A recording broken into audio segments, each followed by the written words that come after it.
Time now for the voice of the land on the Big Play Network with your hosts, Kevin Arnold and Always Positive Jay. Well, welcome on in to this edition of The Voice of the Land. This is a special edition. I feel like I've said that the last few weeks, a special edition of The Voice of the Land here on the Big Play Network, brought to you, of course, we want to thank our friends over at Big Play. We want to thank our friends at Vector Technical. They will get the right person in the right job the first time. And, of course, partner with LPV Productions. It's a special one because throughout the show, I think it's good if we should also celebrate, just like everybody else has done today. It is National Women and Girls in Sports Day.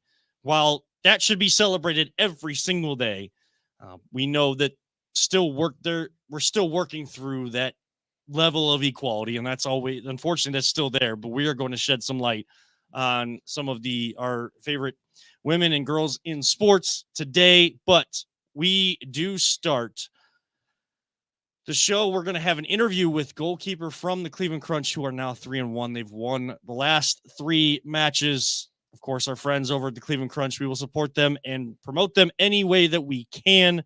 I'm not sure if we have Marijo Musa just yet with the audio on that side. I know Peter behind the scenes, Peter Telep, is working on that. Well, I think Marijo, can you hear us? I can hear you. Can you hear me? I can hear you. All right. So we bring him in. Marijo Musa, the goalkeeper for the Cleveland Crunch, who is second in goals against average and tied for first in the league with wins. Only 4 games in with 3 wins on the season.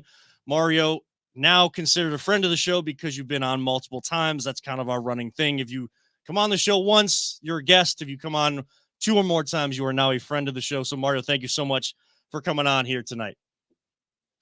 Absolutely. Thank you guys for having me again.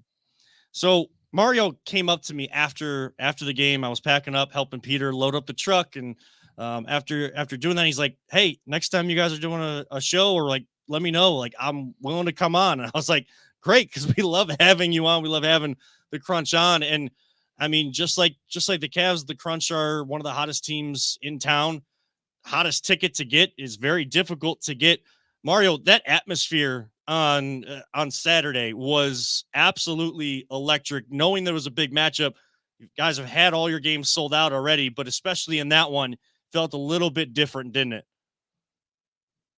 Yeah, definitely. I mean, just rivalry with Grand Rapids. We knew that the game itself would be intense, and obviously the fans had quite the experience last year with them. So we knew they'd be loud and proud. So we were definitely happy to see them there again, and having a packed arena for us again.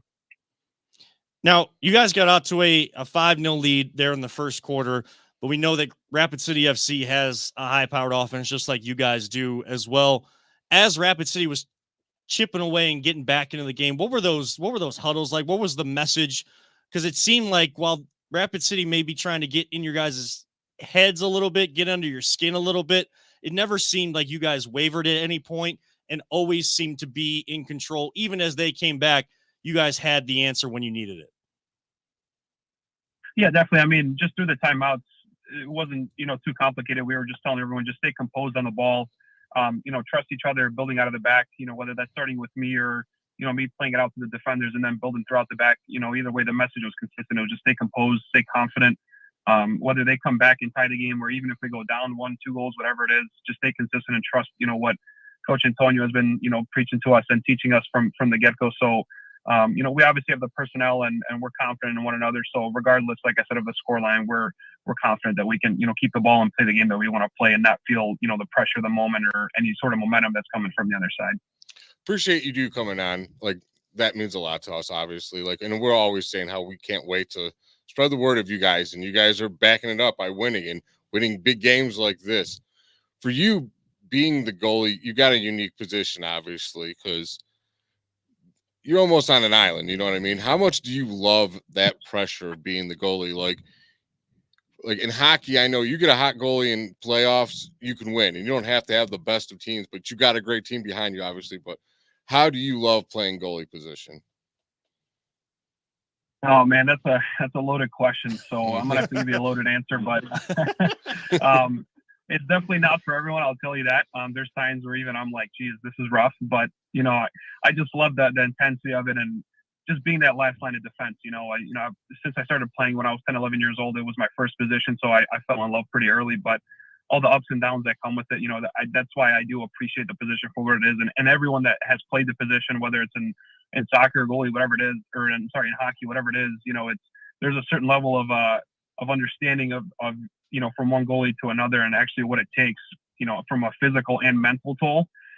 Because like I said, whether we're up or down in games, if I'm losing focus back there and I'm the last line of defense, then we're in trouble, right? So, regardless of the scoreline, I have to stay composed and confident and keep the morale high and, always communicate with the team. So for me, it's like I said, I've been playing for a while, but, it's second nature for me now. But I definitely love the constant challenges and the new challenges and hurdles that always come in every single game, right? You're not going to see the same type of players and the same type of shots. So it's always something that you have to adapt to. And that's what I love about it. You just got to be creative and trust your instincts and the training you put in, and just go out there and perform and be the hero in the sticks. Yeah, because I used to play hockey, goalie, or like street hockey, because grew up watching Mighty Ducks and just fell in love with street hockey. And so I bought all the goalie gear because I wasn't about running up and down the field with everybody else. But I knew the game could be completely in my hands if I have my absolute A game on and my team can rely on me. And you understand that, like, you love that challenge and that ability to rise to it. Because like I said, you're on an island, man, out there pretty much. And you got dudes just taking fireballs, shooting them right at you the whole game. And I loved watching you immediately. My first game there, it was just like, all right, this dude knows what he's doing. He's on it, man. Well, definitely appreciate it. Yeah. I love that. Like I said, I love the competition, the challenge overall. So whether I get a hit in the leg or hit in the face, which has all happened a bunch of times, I'm okay with it. I saw it. Come out victorious. You're definitely you're pretty tough, man. I got to give it to you. Marijo Musa, goalkeeper for the Crunch, is joining us here on the Voice of the Land. Just going off of that, though, Mario, like, you've played goalkeeper basically your whole time playing sport of soccer, and a lot of people that get into it find that position that they just absolutely love and kind of get a chance to stick with it. But there's a difference between, and not a lot of people understand, there's a big difference between the outdoor game and the goalie's role there versus the indoor game, where it's more confined. You're confined by walls. There's only 5 field players plus the goalkeeper, which you can become part of the offensive attack as much as all the other players as well, and can venture out of net when necessary, when appropriate. You have good foot skills. How much do you revel in that opportunity with those outlet passes from the goal box, but also kind of inching up the field, allowing yourself to become part of the attacking part of the team and not just having to sit back there inside that goal mount the entire game? Yeah, no, definitely. You bring up a great point, right? So in indoor, when you have a goalie that has good foot skills and good footwork, it's essentially a 6 attacker, right? And that's one of the benefits we have. And obviously I'm thankful that, the guys trust me, right? And regardless of wherever I've played, I've been thankful for that. And I appreciate it. I've obviously put in a lot of work to get to that point, and I've always wanted to, especially in the indoor game. You talked about outdoor a little bit different, but indoor goalkeepers are way more involved. They're way more active, a lot more distribution that actually pertains to the game and actually affects the game. Outdoor, majority of goalkeepers, they make those short passes and they don't maybe see a ball for another 5-10 minutes, right? It's more so shot stopping than it is feet. Whereas in indoor, you're seeing a lot of shots, but you're also touching the ball a lot with your feet. So, it's definitely important. And, I love the opportunity. I love being part of the game and being part of the build-up play. A lot of goalies, they just get looked at as, hey, you better stop the ball, and that's it. I love being looked at as, hey, you were part of the build-up and you helped us even get an assist at times, right? So, that's one of the reasons why I fell in love with indoor game, the intensity, the fast pace of the game, and, just the involvement from the goalkeeper side. Everyone loves action and, being a hero on offense or defense. So and when they miss, it can come right back to them. There's a wall. It bounces right back. And it's not like, oh, they missed. Good job. I'm done. No. You got to get like normal soccer. It goes past the net. You get a little break or whatever. No, it's coming right back. Someone catch a deflection. It's crazy for you out there. I'm telling you. Something I've always wanted to ask a goalie this, and I'm glad I remembered. So when I'm watching penalty kicks, sometimes it almost looks like the goalie has to guess if it's going left or right to really stand a chance. Is that happening, or is it just, I think they're going this way because their foot's angled, and then at the last second they're kicking it the other way? Like, what goes in your guys' head when a penalty kick's coming on? Honestly, indoor is a lot more different approach than outdoor. Like outdoor, it's more so a guessing game. You can do some research on players, in previous games and stuff like that, and maybe try to guess the right side. But as far as indoor, the objective is really to come out as fast as possible and close the angle down for the attacker. That way, your presence is as big as possible, and you're standing up tall, right? Last thing you want to do is stay on the line, so that way the closer they get, they have more room to shoot. So you kind of want to close that down and minimize the size of the goal for them. And at that point, you got to kind of do a little bit of reading. Like this past weekend, I noticed the guy, as soon as I started running out, he tried to catch me off guard by shooting it as I was running. So I knew just off previous penalties watching him, like I had to be prepared with my left or right hand just to quickly react and see if I can maybe get a touch on it. And that's exactly what happened because my feet weren't even set when he shot it. So it was one of those things where a lot of guys usually can come out and get set and then kind of like you said, right, you can react and maybe cut one side or the other. But with him, it was like, hey, while you're running out, he's going to shoot it. So you just got to be ready to throw a hand up. And that's kind of what happened during the game. So basically, it's really, really hard to stop. It's intimidating, that's for sure. But, it's like I said, those moments as goalkeepers we live from, you obviously want to be a hero. And penalties are moments that every goalkeeper lives for. And they strive in those opportunities and, kind of wish for them in a way. It's a weird thing. Like I said, only I think a goalkeeper would understand. But, when you get that opportunity and all eyes are on you, everyone's praying that you're going to save it and you come up with that save. It's just such a great feeling, individually and obviously from a team morale perspective. And, the fans, they appreciate it too. So I definitely love the penalties. So obviously the goal is to stay away from any sort of penalties or shootouts, but hey, it's part of the game and they will come. So. And those shootouts in the indoor game are like hockey, where you're getting a running start, or like the old MLS days in the late 90s when the league first started. They used to do penalties that way instead of an actual, penalty kick from the spot, just a stationary PK. In the outdoor game, the MLS used to actually do that as well, and that's what the indoor game has. Would you say, Mario, that you're almost trying to get the shooter to be guessing or even second guessing themselves by making them make a decision earlier than giving them the time to pick out that spot in a smaller goal mount? Yeah, absolutely. Like my goal personally is to come out as fast as possible. And like I said, close that angle down. And then sometimes I even take an approach where I shift my body more so to the left side. If they're right-footed, for example, I close down the right side because a lot of right-footers like opening up their hips and shooting to their right side, which is my left.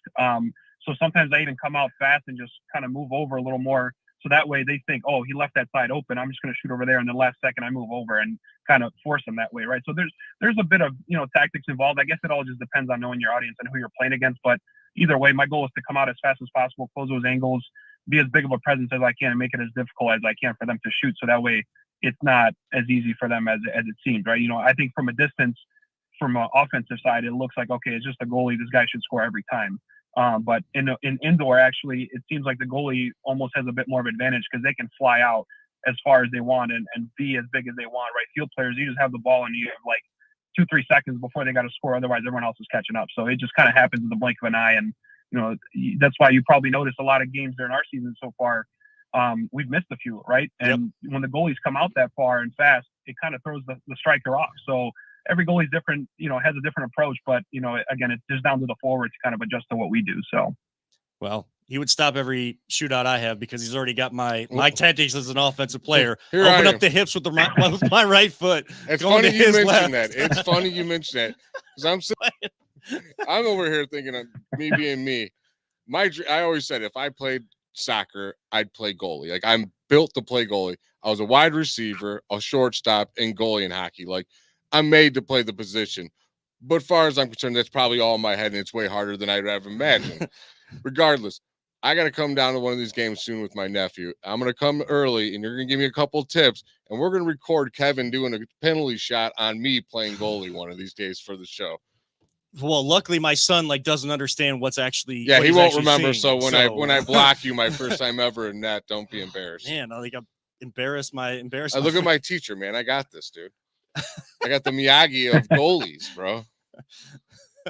Yeah, we should definitely do it, and then we gotta make sure that's the first thing that's shown on the live stream. Oh, Yeah. for sure. We'll show it- Absolutely. We'll show it on the live stream. We'll show it on the show here. It might not be the first thing because everyone, we got to keep them on the show. It might be the last thing. I'm the first one to laugh at my embarrassment. Like that's what my son is going to learn, and the rest of my kids, when we have them, are going to learn very early. Like their dad embarrasses himself a lot, but he can laugh at himself too. And I think that's the best part. Marijo Musa is our guest. Mario, we'll get you out of here on this one. And I asked this to Dave and to Admir last week. Antonio Manfoot in his first year, you guys have known him. He's been around the team for a while now, but coming in now as the head coach, the championship mentality, the championship level culture that you guys have, winning every minute, winning every quarter, then, and winning, trying to win every match that you can, stays the same. But what is that one thing maybe you've noticed different that he has brought that's, just a little bit different than what you guys have been instructed with or seen the last 3 years, the first 3 years of the Crunch being back? Yeah, I mean, I think the biggest differentiator is the organization, the tactical side of things, and the intensity, right? And I was fortunate enough to be Antonio's roommate for a couple of years, and him and I played together in MASL 1 in St. Louis together, and I've shared the field with him since I was young, so like he has never changed. And I knew as soon as the announcement came that he was going to be our head coach, that's exactly what we're going to get. And we needed that, right?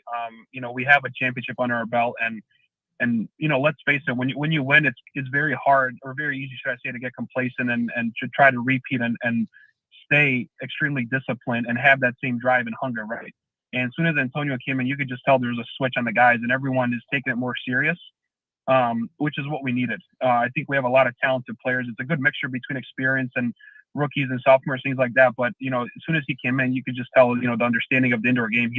He's played professionally, I think, over for 9-10 years now. So he brings a lot of experience to the table, and I think a lot of the guys are starting to really digest that and take it under their wing, which is important. And I think it's important for the team overall, as we move forward as a club too. So, and being out to some training, some practices already this year, I'm from game one up in Grand Rapids against Rapid City FC, the first loss of the year, now winning these last 3.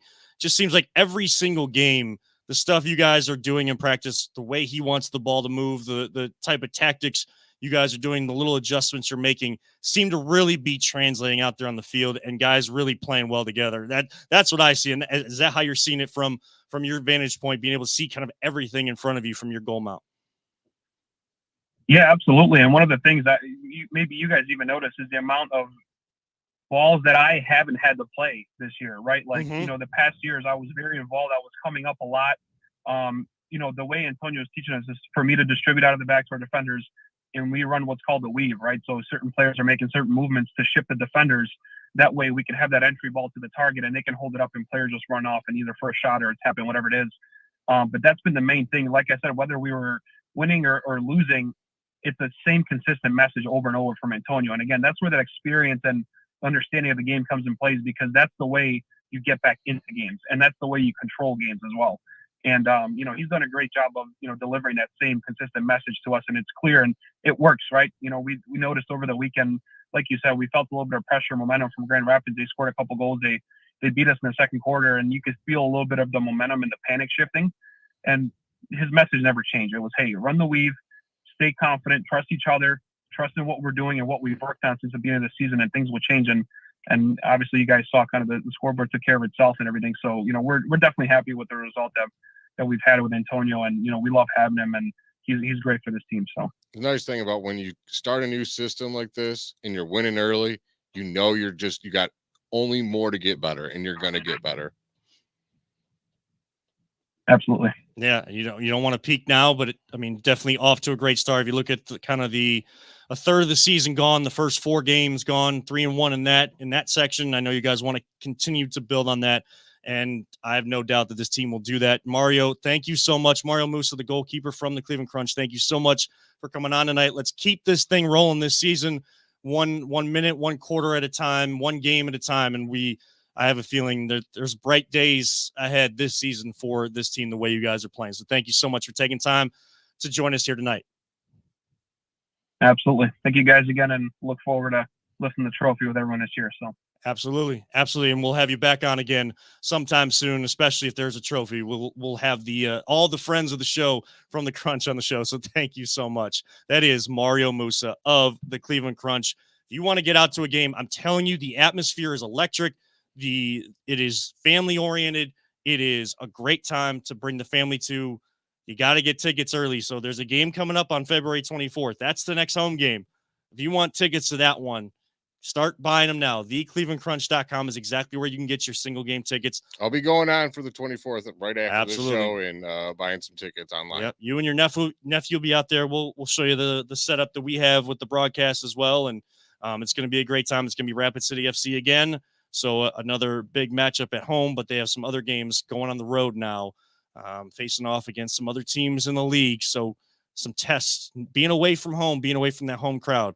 Cleveland Crunch fans travel well, so I'm sure they're going to have the support there as well. But get your tickets, theclevelandcrunch.com. Only 3 home games left, February 24th, March 2nd, and March 9th. On the other side of the break, we'll continue celebrating National Women and Girls in Sports Day. Plus, Cavs are playing right now. NBA trade deadline is tomorrow at 3 o'clock. Do the Cavs need to make a move? We'll answer that and more on the other side. This is the Voice of the Land on the Big Play Network. Whether you're looking to hire new talent or start a new career, Vector Technical has you covered.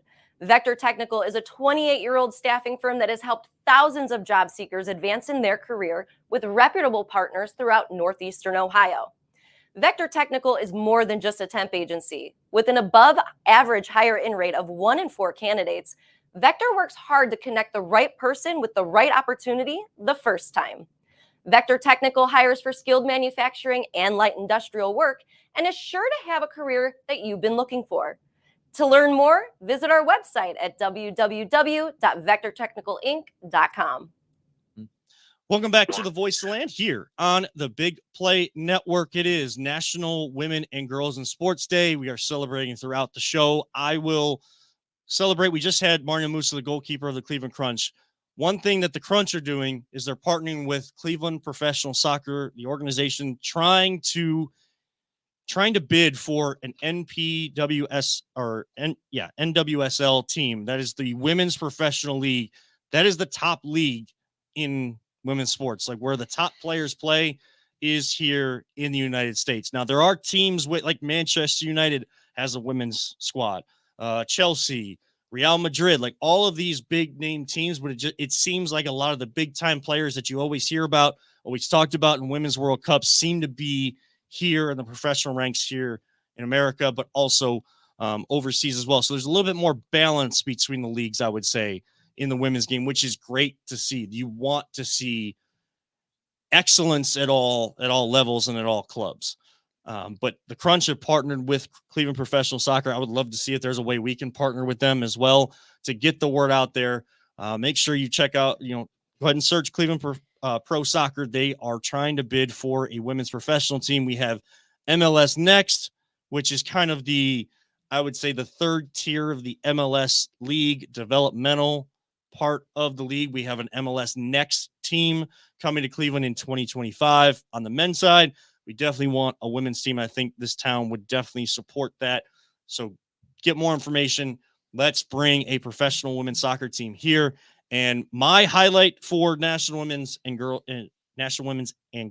in Sports Day.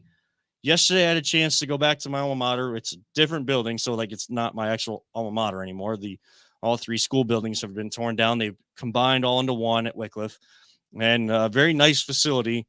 But a junior that I coached in soccer, but also had a love for basketball. And we'd always, when I was coaching, I saw this on Twitter. We were always talking about shoes. Like she was always really into shoes, and like saw the shoes I was coaching. She's a sneakerhead like you. Yeah, so she was getting into that. So like it was like a fun little connection that we had. And as I worked with her and her family. Now a junior in high school, Ava Gabriel set the program record in points. 2 free throws last night set the record, and then she scored points after that. So it's 1,139 points and counting. I didn't see her official total last night to give you the official where it stands now, but she is the program leader in points, and she's only a junior, still games left in her junior season. and a whole senior season left to go. She's past the 1,000 point mark. I'm sure she'll get past the 1,500 point mark before she's all said and done, and going to set a mark that is going to be difficult for people to catch. The last time this record was broken was 2019. So it's only been 5 years since that record was broken. I have a feeling she's going to set a mark that is going to take a little bit longer than that for someone to beat, but there is plenty of talented players and student athletes. Things with like people like her, You never know. you inspire also younger girls below you that are going to come up and beat your records. And that's a compliment to your greatness. And the amount of like young kids, young girls that were there, like that are younger than her, they got a chance to see that. And how, as soon as she scored that point, it's the team inspiring. Immediately came off the bench, and she's a shy kid. She's she's not one that wants the spotlight, but the spotlight was on her and the team was all around her. And you can see how much she means to her team, not just as a player, but as a person. And it stems from the great people that her parents are, her entire family and friend group are. Great former coaches. Yeah, I said it. You can't say it. Because I'm kind of the same way. It was just awesome to see, awesome to have an opportunity to take that in. Didn't get a chance to see when she hit 1,000 points, but wanted to highlight Ava Gabriel and all of the women and girls in sports. They should be celebrated every day, and we will try to do a better job of doing that here on the show. But I wanted to make sure that we definitely highlighted it since it was an actual official day today. We are going to do that. We'll get your highlights and maybe Peter's highlight as we go. I don't know. We might be cutting this off early. Jay's kind of tired tonight. Extremely. And had a rough day. People at work don't know how to work right. But you know what? You know what helps you on a rough day? I don't know what the score is right now, but Cavs winning. Cavs winning. Again. 14 of their last 15 games they've won. They've won 5 in a row again. Where do we stand right now? It looks like 60. We're up 4. 68-64. Of course, the Wizards giving them a bit of a game. Cavs on the road. Look, I know the Wizards have 9. We talked about this last week. They were facing off against Detroit, who only had 6 wins, but they had won 2 of 3. We're getting into that time of year where the teams that haven't won a lot don't really care and like playing loose. They're just playing basketball. And look, the trade deadline's tomorrow. Some of those guys probably want to go play for contenders. If Washington's going to sell some players, these guys want to put on a show for the rest of the league. Like, hey, I can come help you. You're trying to get the 2 seat instead of being the 4 seat. I can come help you. Like, this is what I'm going to put on film. Why weren't you doing that earlier in the year? Because, these guys just get set in their ways and they think they're playing in a bad situation, so they don't show out. That's kind of a me guy that I'm not necessarily fond of, but I get it. The trade deadline's tomorrow. These guys want to make a statement. Cavs need to beat these teams that they should beat. It's not always going to be easy. And it doesn't mean you can go back after one game where it looks rough. And I saw this after the Detroit game. You're going to see it throughout the year because there's always fans like this. Oh, well, Darius Garland should be traded because he's not doing what this team was doing when they were winning without him. And or JB Bickerstaff, I still don't believe that he's a good coach. Or Evan Mobley, we should just play with Jared Allen and not Evan Mobley. Like all these stupid, ridiculous things. Look, they're 2 former All-Stars that you got to add to your team. Do you think, Jay, that this team really needs to do anything with limited assets, by the way? I want to make sure I put that out there. Very, very limited assets. They don't need to do anything. If they do anything, it'll probably be a small little move, maybe a rotational guy. Maybe he's probably a backup to our backup, kind of like, in case this happens kind of guy. Because they're already going 10 deep. Yeah, exactly. And I just don't see them having any needs. And like Matt Fontana was saying, he liked to see Lamar Stevens brought in. And I simply asked him, like, why? It's not because he's bad. I like the guy too. He has a good game, but I just don't need him. We moved on from him so that we can upgrade to these guys. And they're doing fine. I don't need to go back to that guy. They're doing just fine, and they're doing what they're supposed to be doing when they came here. And things are starting to fall into place, and we're starting to get a rhythm with this team and figuring out rotations. And like Brian Windhurst, I heard say, they are just obliterating people. They are just demolishing them. I don't hear him usually say stuff like that. So when he's saying stuff like that, it kind of catches my eye. Like they are playing hell of basketball. Why you don't need to change anything? Just like we just told him, just get better, keep improving. You still have stuff to work on. There's always stuff to work on. You don't need to bring anybody in. The chemistry is fine. Well, and a guy like Brian Windhurst, now he's more connected here because he's from this area. Mhm. So he's always going to be reached out to and talked to from people here in this area.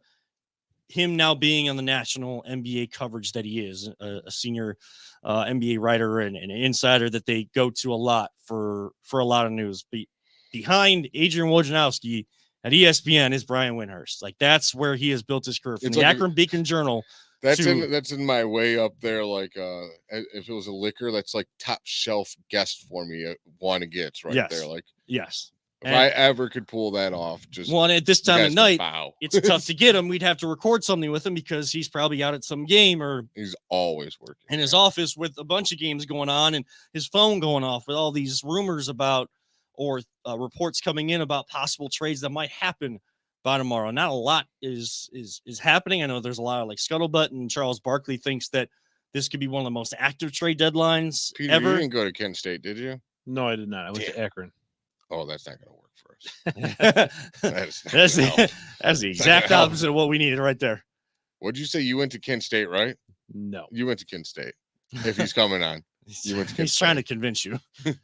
Sure. And in that rivalry, I used to drink a lot at Kent State. I didn't say you went to school there, did I? I just said you went to Kent State, okay, right? Sure, I he's went been to to Kent State, yes. We ain't lying. We're just bending the truth. Bending the truth, yes. We're bending the truth. I went to Kent State too. I think Kevin went there once, right? I think so. Sure. Yeah, I saw a football game there. Nice. You went to Kent I State. took it. Actually, I took in the wagon wheel game. I took All in three of us Akron. went to Kent I'm State. sure. with I'm sure Brian Kent Windhurst. won too, because Akron is usually Yeah, that not year. winning. Yeah. That year, Kent won. Yeah. And they were pretty good that year too. So No, Akron had no chance. but back where we're staying with the Cavs and whatnot, because I'll try to keep us on right. track. Like you said, I don't think that they need to do anything. The buyout market is where a lot of people are saying. Mhm. With open roster spots, if they really want to add something to have that extra depth just in case, that's where I could see it. Now, a guy like Lamar Stevens, that's not going to move the needle. It might move the needle the other way, kind of like what you're saying. Like, we don't need him, but you also don't really want Lamar Stevens. He was one of those guys that when you shoot it, you pass it to him in the corner, he's wide open for a three. Defenses aren't going to go out there and defend him, and he still wasn't knocking them down. And now with this team shooting as many threes as they do and knocking down as many as they do, living and dying by the three in a way, which I'm struggling with, but that'll be a conversation. Old school basketball. It's hard for me to still adjust that too. I was taught the closer you get to the basket, the higher percentage shot you get, and that's the goal of the game. Right. Now it's the opposite, and they shoot. The game has changed, and I'm like, I continue to evolve with it. Like I want my team to match what the era of basketball is. It's just like the living and dying by the three. I'd like a little bit more balance. You know what I found funny, guys? Wasn't it like a couple weeks ago? You said something. I was waiting for it. I noticed it too. They don't start like all right, that. I can't do it because like we said, I don't want to like tout what I said. Just do it. Just do it. You just take what is that called when you get to like I don't take want your to. flowers. Like I don't like doing that. I just find it funny that like we don't really try to say things thinking that we're right. Like we're just giving our opinions, and if people feel other ways, like it's totally fine.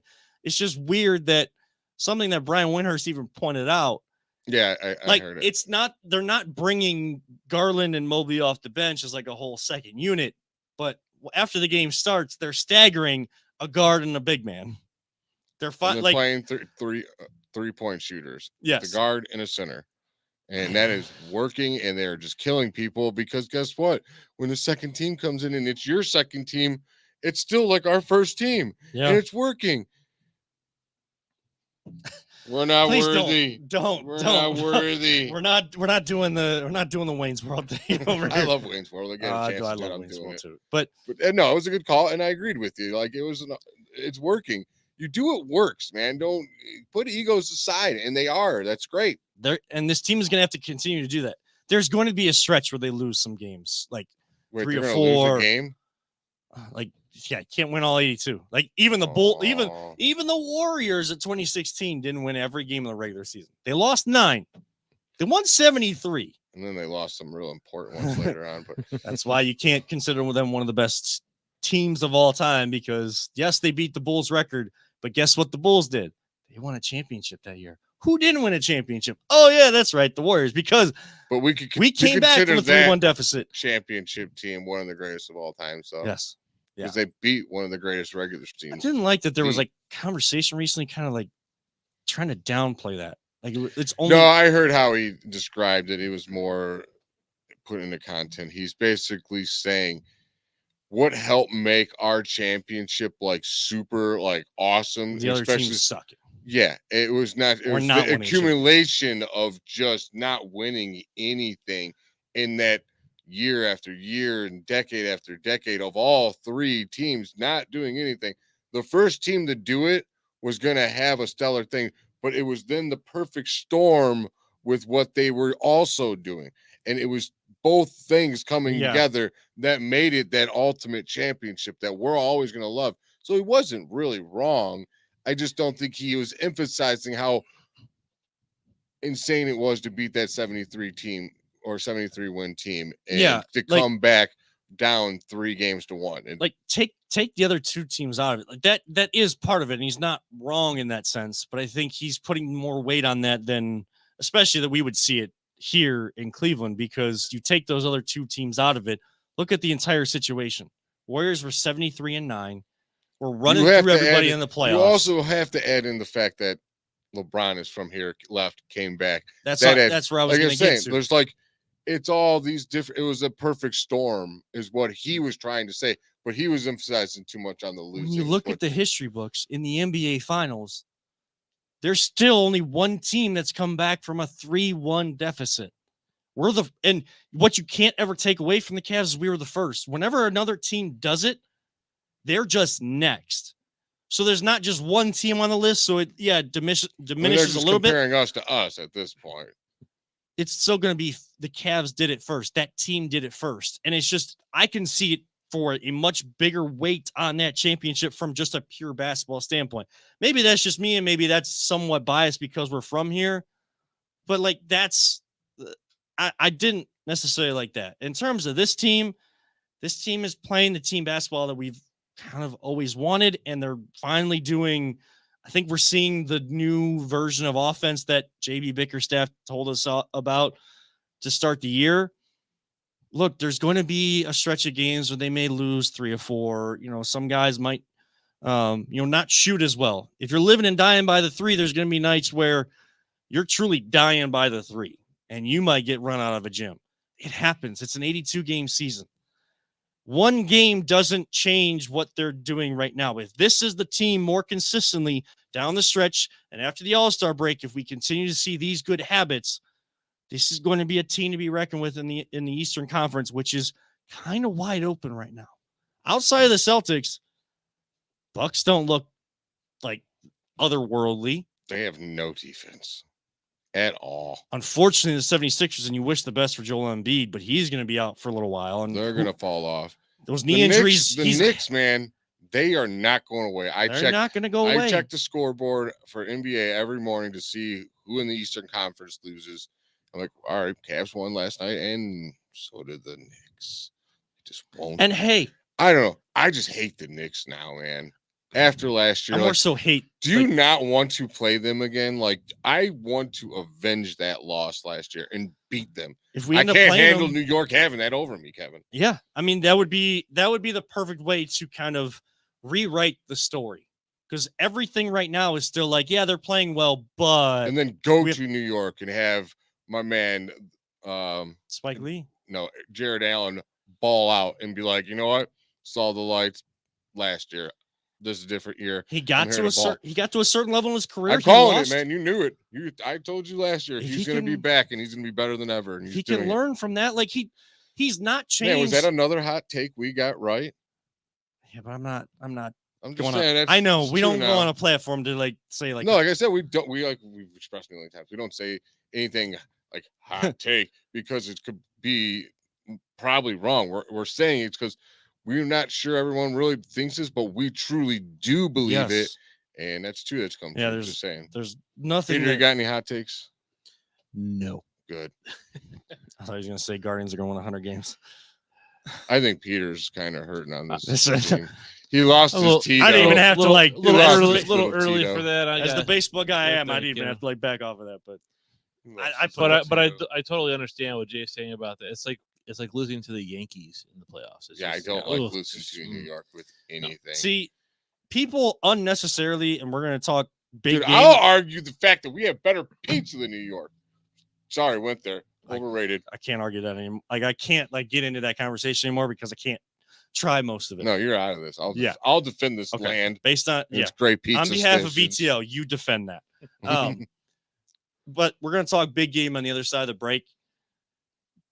A lot of people are unnecessarily upset with all the shots of Taylor Swift in the crowd. Like, it's not her fault, and we'll get into that more on the other side. But you know who I do hate seeing all the camera shots of, and it's like all intentional, and he's trying to get in front of it? Spike Lee. I don't know why, but like that's like some of my anger about dislike of New York kind of goes to Spike Lee, even though he's a great movie director, great Funny documentary thing is, director. I always liked him because he always lost. I think it was the whole Reggie Miller thing, doing the and him choking after barking. It's like I just laugh at him. I'm like, I don't hate him. But like, now he's you know what I'm winning. saying? He's acting Yeah, like now he's I'm like, always shut your won. mouth, Spike. It's like, It's like he's like never lost in his life. Like that's how he we'll acts just out sit Stipe next to him. We'll see what he barks then. Ooh, all right. So on that note, we will talk big games. Some of the maybe prop bets that we like or think that we should not necessarily bet on, but come up with our own. We talked about coming up with our own. Oh yeah, we did. I did my homework. I didn't. I do it. didn't I didn't do my homework. I'm not a betting man, so that might not go very well. But we'll at least talk big game on the other side, and we'll see if we end early or we just keep going and have some fun the rest of the way. Plus, continue to celebrate National Women's and Girls in Sports Day. There's a lot of women and girls in sports that are impacting the game that they play, but also society. And we thank all of them for that, and they should be celebrated every single day. We'll talk more about all of it on the other side. This is the Voice of the Land here on the Big Play Network. Are you struggling to hire the right talent or maybe even find the right career? Vector Technical makes it easy. Since 1992, Vector has provided Ohio employers with a reliable process for hiring and have helped thousands of job seekers advance in their careers. Vector Technical is more than just a temp agency. We invest time to get to know each client and candidate personally. Vector places people in job opportunities that they are truly excited about. Interested in learning more? Visit our website at www.vectortechnicalinc.com to see a full list of our current job opportunities and to find out what Vector Technical can offer you.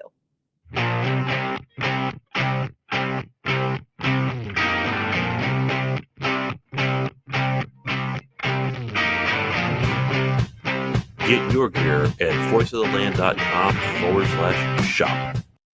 Did that shirt in that commercial just say "not my fault"?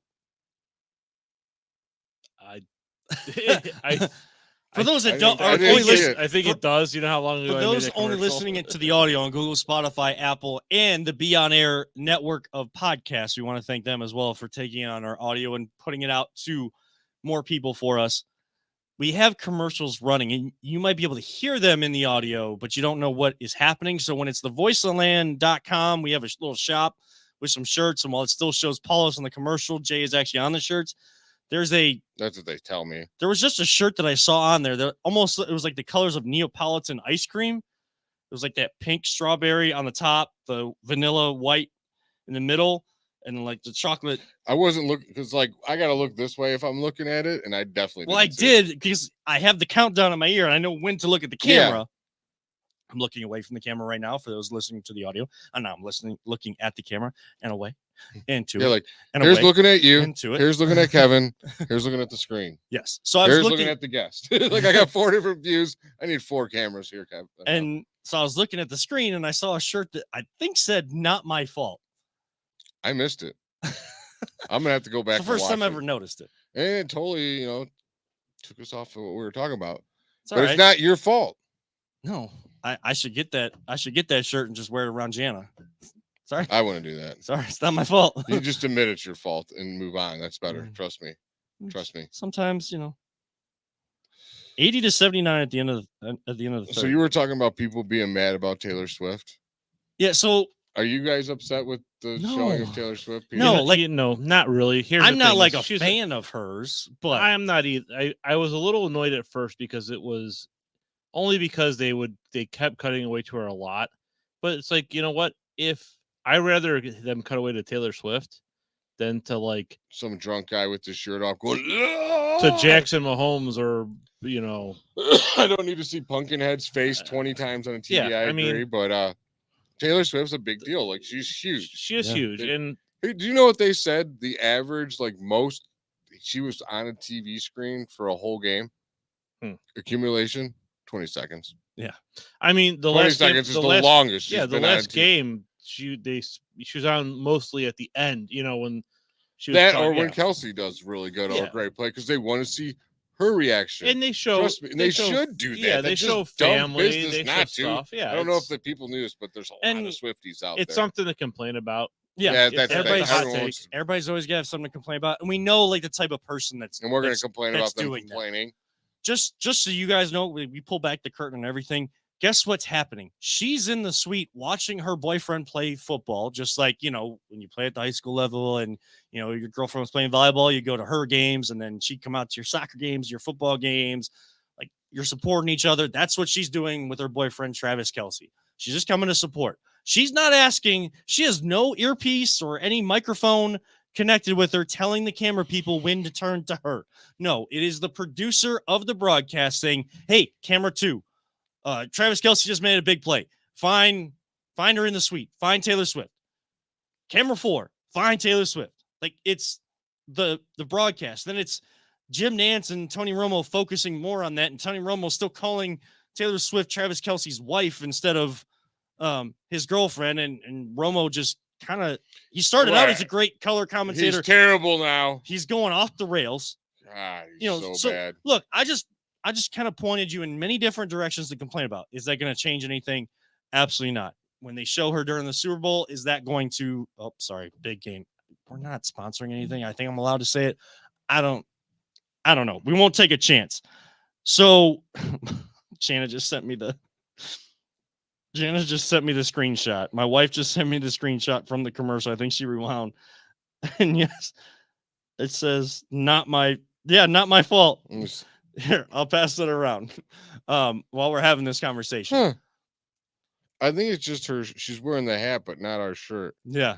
So I don't. Yeah, I think she's just one of the models for the shop. So it's we don't actually But have it the never- not my fault shirt, but we can now. Might need that one. Might What want to was the other one I need to make for Jay? I don't know. What was it? What was the shirt you needed? I'll have to go back and listen to the audio from the end of last show. I don't know. I can't But we are- definitely not remember. But we do remember that there's a big game coming up this Sunday. And look, again, the shots of Taylor Swift should not. Again, we know the type of person that it's upsetting and it's ridiculous. Look, in honor of National Women's and Girls in Sports Day, I'm going to bring up a story that was brought up by Kyle Brandt on Good Morning Football. I don't know if you guys saw this, but people that are all like just straight NFL and like you can't tell them any different, like football is our world. Many more viewers are coming to your product. So the NFL just keeps on going and going and getting more and more money and still the one that controls at least one thing in every single month of the calendar year. His 7-year-old daughter doesn't like football. I think he said hates it or detests it. More so, and it was kind of sad to hear him say this, because it takes him away from home and takes him away from her, which almost got me when I saw that video. But he was saying that when he was able to be at home and was watching the Ravens and Chiefs game, the AFC Championship game, she was peeking around the corner looking for the shots of Taylor Swift and was like interested in at least watching the game for that. And he got to share a moment of watching the game with, like, watching football with her because of that, because it's like legitimately it's bringing young girls and people that look up to Taylor Swift, who is like a good human, I would say. I know that she has like a lot of breakup songs and take shots at exes and stuff, but hey, they probably deserve it. If she's doing a song about them, they probably deserve it. She's bringing young girls and people that look up to her to watch these games so that they're getting exposed to so many different things in the world because of Taylor Swift, with the help of Taylor Swift. And she's helping drive motivation for more girls to be like that and strive for what they're passionate about. Like that, that's a good thing. Yeah, it's not a bad it's bringing thing. more people to watch the games, even for whatever reason. I mean, how do people? I'm sure there are a lot of people that bitch about people that, you know, only watch the big game for the commercials. Okay, but I get that, but that's also why the commercials sell for like, you know what, $30-some million for 30 seconds, whatever the crazy number it is. So one thing I want to say Wait, is we didn't get a commercial this year. Again? No, Oh. we're a little. I've bank avoided account's all. a little shy. I've avoided all teasers for commercials too because I hate them. I've The seen- commercials I've- are out a I've week seen and a a half. couple, I don't before even yeah, they- care I've seen about a the commercials couple. anymore. They're no good. They're Uh, not funny anymore. I've seen a I have a couple that dumb were favorite. okay. Anyways, one of the things I want to say is like my son's middle school. Their Friday is like your favorite team. We're your favorite NFL team, you know. And then they realize, or Taylor Swift stuff, because you know they're trying to include Mhm. everyone. And I just, you know, like I said, I think the first game Taylor Swift was at, I felt like they showed her a lot, and then Again, it got then it's just like now It it's seems like a normal. lot, but all you're seeing is Taylor No, Swift yeah. gone. Well, the It's fir- like 1 to 2 seconds. right. But people are just like, why are they showing it? Why? The longest she's ever been on is 20 seconds. Well, I'm just saying the first game though, Yeah. they cut away to her quite a few times. Yeah, and it And- felt like more the first exposure you had. right. to And it. now it's kind of like it was the last game. I think it was like 2 times during the game. And the thing is, okay, fine, that it's kind of normalized. And if people like Taylor Swift, okay, I'm not a huge Taylor Swift fan. My wife likes Taylor Swift. Stop crapping on what other people like. What the hell? What harm Yeah. is it doing to you? right. Like, I don't know. If Taylor Swift was in this studio right now, I'd be like, you guys, like, we're just kidding the camera on her.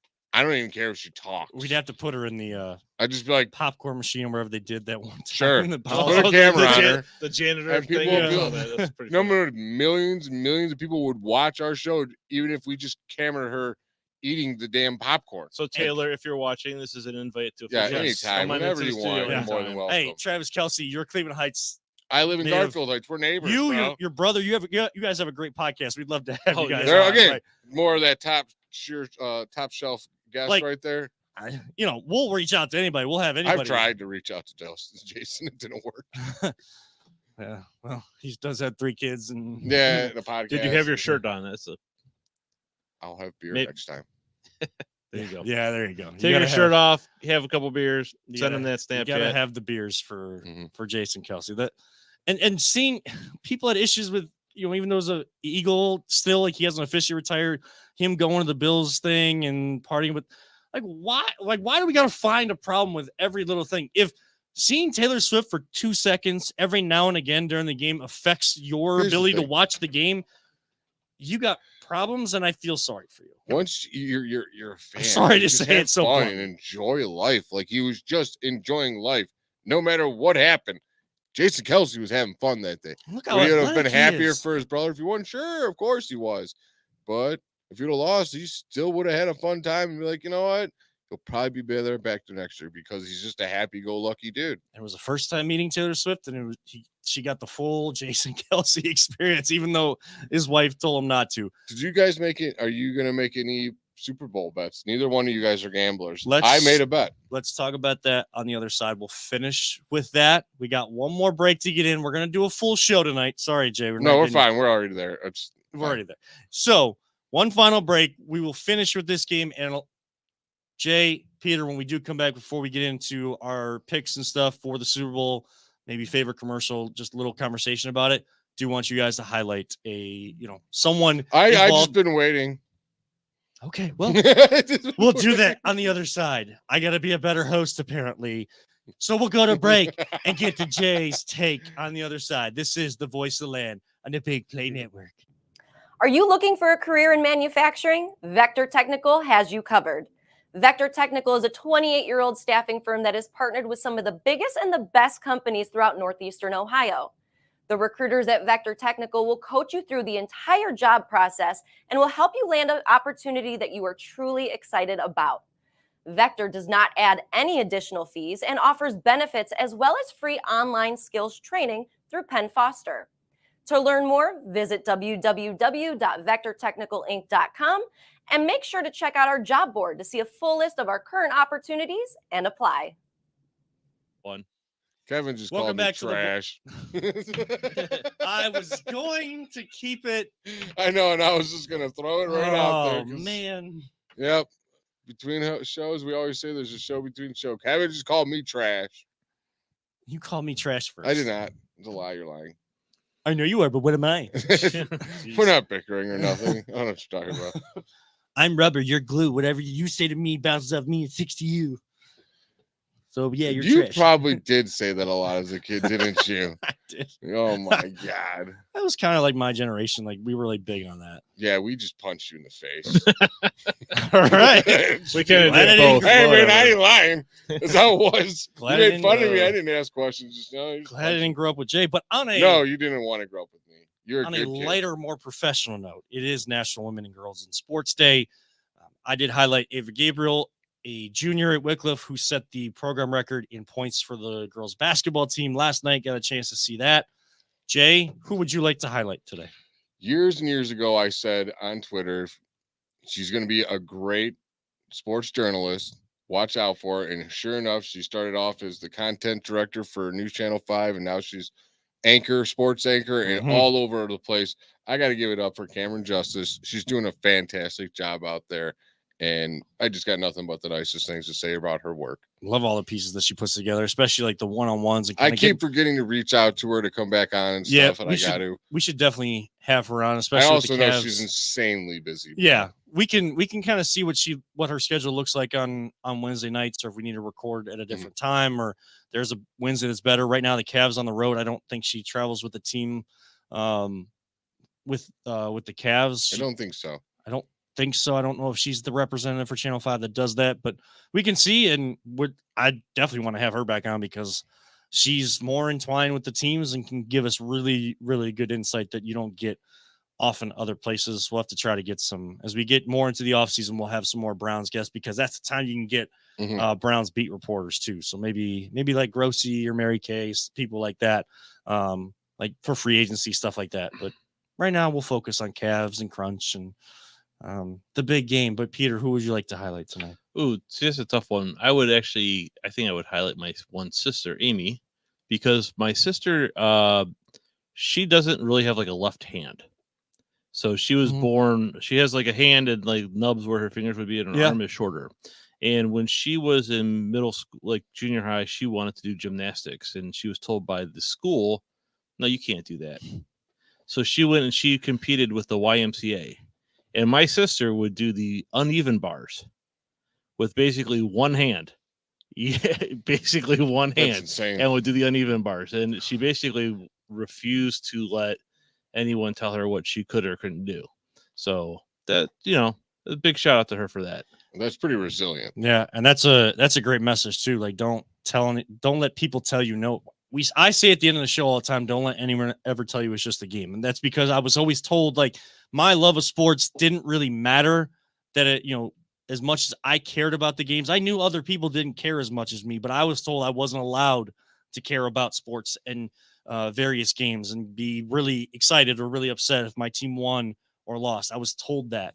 But the general message behind that, the theme behind that is, don't let people tell you no. If you're passionate about something, go after it. That's why we also say live. And our great late friend Mike Allen said, live life all gas, no brakes. Like, go for what you want. What a weird philosophy in life, because I'm all about like positive influence. Like, I always think like give people positive, like provide positivity. But let's just be real. I mean, like, some people need to be put like that. Like, you can't do this because it'll piss you off for greatness is what it does.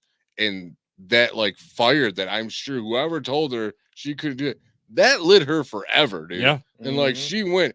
And sometimes it's not a bad thing to have someone do that. Of course, I am a 100% more pro positivity, obviously, the hint of the nickname, but sometimes that could help. and don't let it break you, like you said. Let it motivate you. Well, Let it push you. it can sometimes backfire when she gets so angry that she, accidentally sets fire to the family room rug. Oh, but that's a story. I hope to cover that one up. We're gonna That's need a. That's a We need teaser for prop another bets show. this week, guys. We're gonna need that story another time. 'Cause we don't got a lot of time left. Yikes! My Peter pro- needs a my- distraction. My prop bet is over under on us getting out of here on time.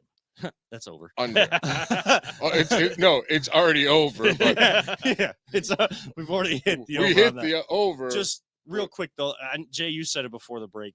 I mean, we're not really betting people. Is there anything you'd really? I did one. What'd you do? What did I you did place a pizza money bet on? Yeah, I did. I think it was $20 Mhm. for Chiefs to win the game, Travis Kelce to have an anytime touchdown, McCaffrey to have an anytime touchdown. I would have to go back and look, but I moved like it has like the spread, like the over even, and I moved it way lower. Mhm. Obviously, I wasn't getting the good enough odds, but I was just using that to boost this parlay, right, to hopefully get it. And I don't even know what my odds. I think if I win like $150 or something like that. You said a bunch of words that I didn't really understand. Yeah, But that's why so, I know what I'm doing, but I don't know what I'm doing really all that well. I definitely don't know what I'm doing, so I'm not. The odds of I think it was like 39 points or something. It has to be. I exaggerate a little bit. Like I understand a little bit, and when if I look at it from math terms, like I understand. Yeah, I said it. I believe it was at 39.5. I said it, and I picked the over to hit. Did they? I'm sure this year probably like the extracurricular prop bets, like ninth and national anthem, like all that stuff, probably still not available in the state. Oh no, I'm going to start learning. Is that right? I don't know if those are or not. not. Because I remember last year, like that was a big thing that when it first came about, like people weren't able to do those prop. Yeah, there's certain football prop bets in Ohio you cannot do, like strange ones and stuff. Like the strange ones, yeah. So it kind of takes away what we wanted to do because you can't do it here anyways. No, you can do it anyways. Like I don't know. Who do you guys got to win? It doesn't matter if they win or lose because I really don't care. Chiefs. I can't bet against. I can't go against Mahomes until someone proves. And it's part of my bet. So. I mean, I think the Chiefs are probably going to win.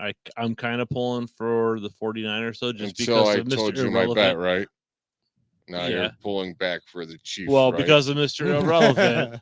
No, I win money. Look, I'm good either way. You don't know Brock Purdy. You know me. Yes, but do you think that me rooting for a team has any positive outcome for it? I just root for the Browns. Put the positive out there. Put it out there. That's why I only put $20 is if I lose, I really don't care. I just hope. You guys make any special foods this weekend? I'm deciding. I think I might make my super nachos again. Fresh batch of homemade jambalaya is coming my way. Ooh, nice. You never brought me any yet, but still. All right, what? You said last time you were going to bring me some, and you didn't. We haven't had it. You were having it for Christmas last time you brought it up to me, and it was like, I need you to It was bring like the some. last of the freezer frozen leftovers. All I hear is excuses. No, we're gonna have like the whole. You should. I'm gonna take a picture. I'm gonna send it to you guys of the. Here's the stuff pot that they make it. You can't have, Jay. Yeah, here's the stuff I'm not going to bring you, Jay. But I'll let you know. So I make these nachos. The scoops. Yeah. Mm-hmm. I make homemade barbacoa.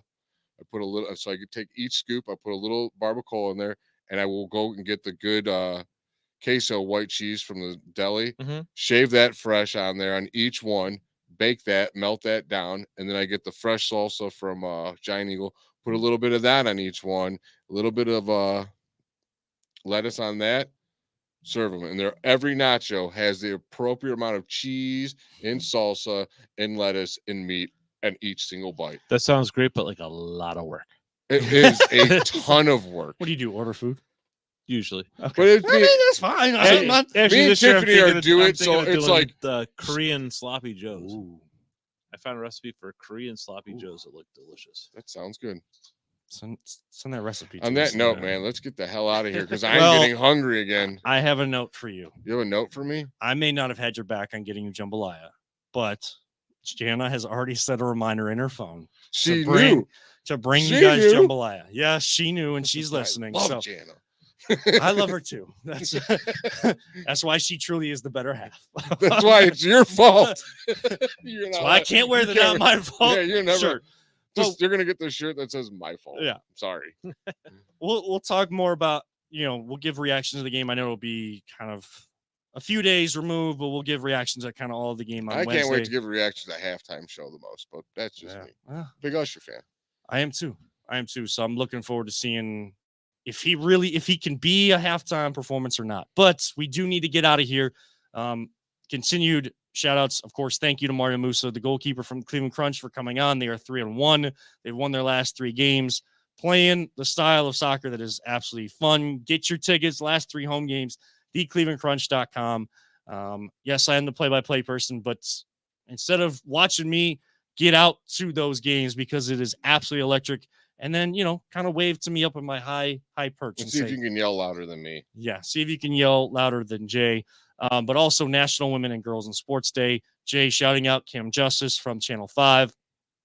Peter with a great story about his sister. And, of course, Ava Gabriel setting the record at Wycliffe for points for the girls basketball program. We need to get out of here because Side Hustle Podcast is going to slide in. They're going to do their recording tonight. So if you are a big professional wrestling fan, make sure you check them out. That is Kyle Cornell, AA, Anthony Alford. I can't wait to hear what their take is on this whole Roman, Rock, and Cody thing. Hashtag we want Cody is my side, but they'll give you more about their sides. So we want Cody. What? Am I the only Rock guy? I love Rock. I'm not getting into it because I'll go off on a whole tangent right now. We got to get out of here. They need to record. For Always Positive, Jay, for Peter Tell.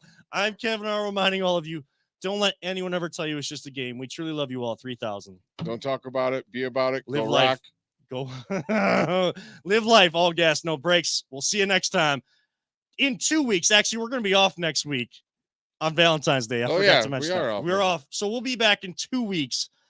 Enjoy the big game and your Valentine's Day and just days in general with family and friends. We'll see you next time right here on the Voice of the Land on the Big Play Network.